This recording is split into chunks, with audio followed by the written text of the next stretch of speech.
Welcome back to another episode of the Podgy and Pickle Podcast. Bill and Ted, eat your heart out. Ladies and gentlemen, look, since last week when I told my story about being robbed as a young paper boy doing the paper route, delivering papers and having that traumatic experience where we were robbed by two very desperate and must be in need two men who must have needed $42 off a young kid and his best friend who wanted money to go, to the Bulls that weekend. Anyways, as traumatic as that was for me and my best friend Nicholas, and telling you guys the story and reflecting back on that, since I've had someone reach out to me, online and share their story. A young fellow named Ryan, and he said, my very first experience, I wanted to relate, and I went to work with my dad, and as I'm reading his story about him going to work with his dad, I was thinking I couldn't do this story justice. So I reached back out and I said, look, man, would you like to come onto my podcast and actually just tell us the story? Rather than me reading it with injustice, with you and your own experience, would you like to come and share that? You can remain anonymous or you can tell us your name, whatever. Anyway, so Ryan felt comfortable enough to come on board, and I've got him online, and he's going to tell us about this experience that he had going to work. One of the first times it was the dad takes his child to work day, and then the experience that followed from that. And again, just like myself, oh my God, is it traumatic or what? So please hang around, listen, be patient. I will pass it over to Ryan in a minute, who, we're going to open it up to, but again, save our questions until last, just so he feels most comfortable in getting back into that zone and just telling us what happened, at his first day at work, and take your kid to work day, So please welcome Ryan. Please come on board. Hey, man, how you doing? Yeah, I'm good, thanks, guys. How's everything? Yeah, well, man, well, so do you want to just, get yourself in the zone, have a glass of water, we'll take 2 seconds, have a breather, and then we'll, get into the story, and you can just tell us what happened. Sure, sounds good, man, sounds good, thank you. Okay, thanks for having me. I'll just have a sip of coffee. Thanks again. My name's Ryan. As I wrote into the Podgy and Pickle Podcast, I really reflected back on the story that was told before, and read this one in because I was highly entertained and thought, why not join, subscribe, and anyways, I got an email back and was invited to the show to tell the story that happened to me when I was young. I was told just beforehand, spend the first kind of 30 seconds, to get rid of that anxious thought, that bit of that anxiety. So, just to tell you a bit about myself, my childhood wasn't the most pleasant, but, in the western suburbs, it was very normal what I went through. And therefore, this is, what I wanted to tell you guys. So, from very early in my childhood, as far back as I can remember, Dad always had a high-vis yellow vest on. Not only that, in one hand was a VB beer, and in the other hand was either a lamb chop dinner or a bong. Serious. So he's, always got that beer and bong in the other hand, or he's eating lamb chop when we see him come home from dinner of a night. Often the only time we got to see him, because then he'd leave again early in the morning. And as introduced before, this was, a day where I got invited to go to work with Dad. So I was told the night before, that you're going to work with Dad. It's, you take a kid to work day. I think Mum needed a babysitter for the day, whatever it might have needed. I'm getting taken away from the home for the day. Go to work with Dad. That's what's needed. A little me, I'm the offsider for the day. I'm excited. I'm going to be Dad's little fella looking in the revision mirror and the mirrors and, helping him out and telling him where to go. And, once he starts taking the things off the truck, I don't know if I've stated it yet, sorry guys, that my dad is a removalist. Might have to go back and do that. No, that's fine. Just take a breath and continue. It's all good. All good. So just continue. It's fine. It's fine. Absolutely fine. I'll just have a sip of my coffee. Hold on one sec. Thanks, you guys, again. Deep breath. So here I am invited to go to work with my dad, who's a removalist, a professional removalist. Like I said, he's been doing it for years, and every day that I've known him to be doing it, he'd come home, bong in one hand, beer in the other hand. You know, love where's the lamb chops and veg. That's how it always was.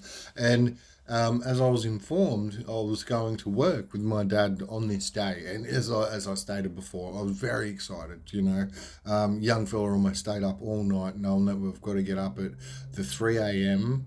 To then head off to the truck, which was then to be loaded, then drove into the location, and then unloaded. As we got in the truck, Dad informed me he's got to go and pick up the offsider, and I was like, oh, I thought I was the offsider today, Dad. And he goes, no, look, I just need a second hand for carrying things, mate. As much as you're going to be my eyes and ears, you're not going to be the arms. You're a bit short at the moment. And yeah, anyways, we're going to pick up this other fella. He's as every removalist needs, a wingman, that offsider, that person to help reverse the truck, unload fridges, pianos, lounges, boxes, whatever it might be. And I went, yeah, all right, I get it. So anyways, Dad being the professional, we get up in the morning, we head off to work, not a problem, I'm still rubbing my eyes, heading off in the dark. Dad's got his high vis on, I've had a quick bite of me soggy wee bix, and we're gone. We ended off. That's what I remember from that. And then, I must have crashed out in the truck for 5-10 minutes. Dawn's starting to happen, and this is where we're now seeing the sun come up. I'm thinking, this is cool. I'm going to pick up this other offsider fella. And then, going around the side street, left, right. Here we see him. He's about 100 metres up the street. And as I, peek over the front of the car, of the truck, of the bed there, what do they call it? The shelf. That's where I see him in his high vis, his, flannelette shirt, the high vis shirt, the company, short shorts. As always in removalist down in western suburbs, the boots, the shorts, the singlet, not much more than that due to the heat and just the condition of the work. It was heavy lifting. So from 100 metres away, I see this fella, I go, all right, that's another removalist in my hand. And then I see this fella with a beer in his hand, and he's got it down to the side, which we can see coming on with the traffic, which would be his right side. And I'm like, And anyways, as Dad's kind of pulling up, you kind of eye contact. Oh, there he is, to the other hand, in his left. Kind of tried discreetly to hide it, and then Dad's pulled up, to the left hand side of the road where this guy's waiting, and then I've looked from the cabin through the passenger window down at this guy going, oh yeah, here's this fella. And that's where I see him with this beer, sculling the rest of this, what they call a throw down, a skull. It's a little stubby kind of beer, glug, glug, glug, glug, glug, glug, glug, glug, boom, throws it to the side. I'm like, Dad, I just seen that fella finish in a sculling a beer. And Dad was like, oh, no way, for real? Are you serious? And I was like, yeah. He goes, oh, mate, look, I haven't got anyone else but you today. We'll get him in and we'll see how he goes. Sorry, mate, we kind of have to rely on him. Anyway, so this fella's open up the cabin door, to my left-hand side, squeeze over kid. As he's jumped up and in, the fresh air that come into the cabin was not so fresh, because you could smell the toxic alcohol fumes coming off this dude's skin, his breath, and his clothes. Like, dude, when was the last time not only did you shower, but just stop drinking? Like, you are a walking beer bottle, man, with a coaster on it that's been dipped in that froth. Anyway, me as a kid, that's what I thought. That you're too much. And, Dad's like, all right, let's just get there. And still, I'm sitting next to this guy on my left-hand side, and I can smell the beer pouring out of his particles, out of his sweat. Now that the sun's coming up more, I'm like, oh, Dad, I'm gonna get out of here. Gotta get out. Truck's then pulled up to the location. He's got out. I think the truck might have been already loaded from the previous trip, day, whatever. But anyways, we arrived to this location, and like I'm like, oh my god, thank God for that. This guy jumps out of the passenger side, gets down, and then he goes to the back of the truck and he starts opening up the back of the truck. Me being a kid, out for fresh air, jumping around, then jumping in the garden, having a look around. It's now, probably 9, 10 o'clock in the morning. Going on a little adventure around the garden, going, oh, this is good. I hear him start to unpack the truck, open the doors, pull down the trailers, get out the blankets, get out the trolleys.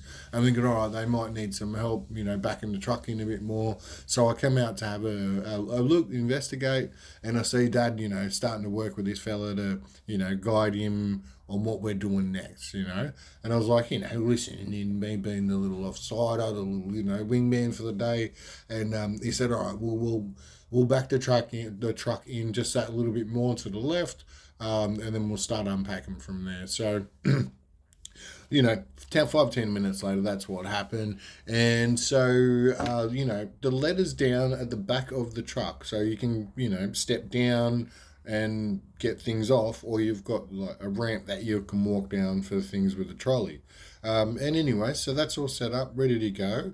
And then, I remember being in the garden, kind of looking around, investigating aloe vera, native trees. This would be a cool place to live.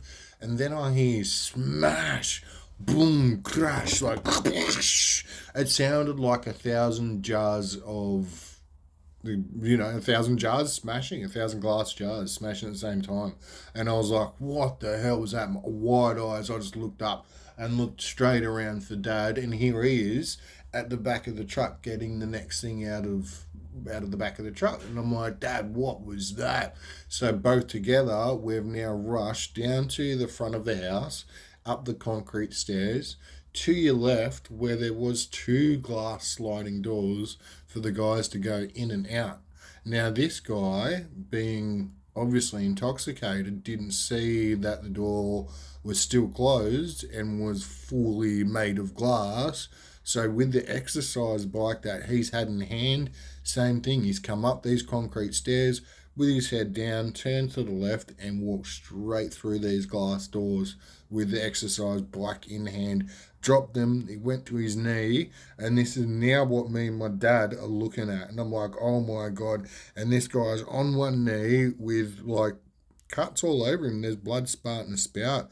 Dad looks at me and he goes, go to the bathroom, get towels. I run in the bathroom. It's an empty house. There's nothing. There's not even toilet paper in there, Dad. There's nothing there. Look, there's not even toilet paper. It was like, oh my God, I don't want to touch him. I don't know what he's got. And I was like, oh, and go run to the next door neighbours, get towels. So I did. Ran to the next door neighbour's house and I bashed on their door. Can we grab some towels? This guy's just ran through a glass door and he's bleeding everywhere. And anyway, so the neighbours come over. I remember seeing him, like wrapped around the turban around his head with the white towels that were now going red. And I'm like, starting to get the tingles in my fingers, starting to feel like a metal taste in my mouth. And I'm like, I'm starting to see stars a bit. I think I'm going to pass out. So then Dad grabs me, opens up a bottle of juice, gives me a sip of that, and he goes, sorry that happened today, son. I can't believe it either. And I looked at him and I was like, wow, and he was like, that shouldn't happen. Thanks for letting me know. And I'll let the boss know that, yeah, I think it's because he was drunk at work, mate. First thing in the morning. I was like, yeah, well, he definitely was. I've seen him drinking a beer. Anyway, so, yeah, thanks for letting me come on and share that story, man. Really appreciate it. Sure, man. Sure. No worries at all. Look, you're welcome back anytime. And it sounds like a very interesting and a very engaging story. I was so happy to have you on today. And again, if you guys out there would like to submit your stories for me to read out maybe, or to be invited on, like we've got with our friend Ryan here, please feel free. This is okay. So I work with people.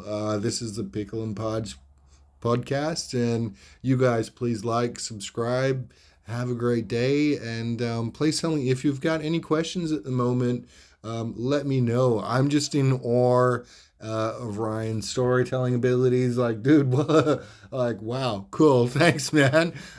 So please reach out. And again, Ryan, thank you so much. Please, again, come back. Welcome anytime, my friend. Thank you.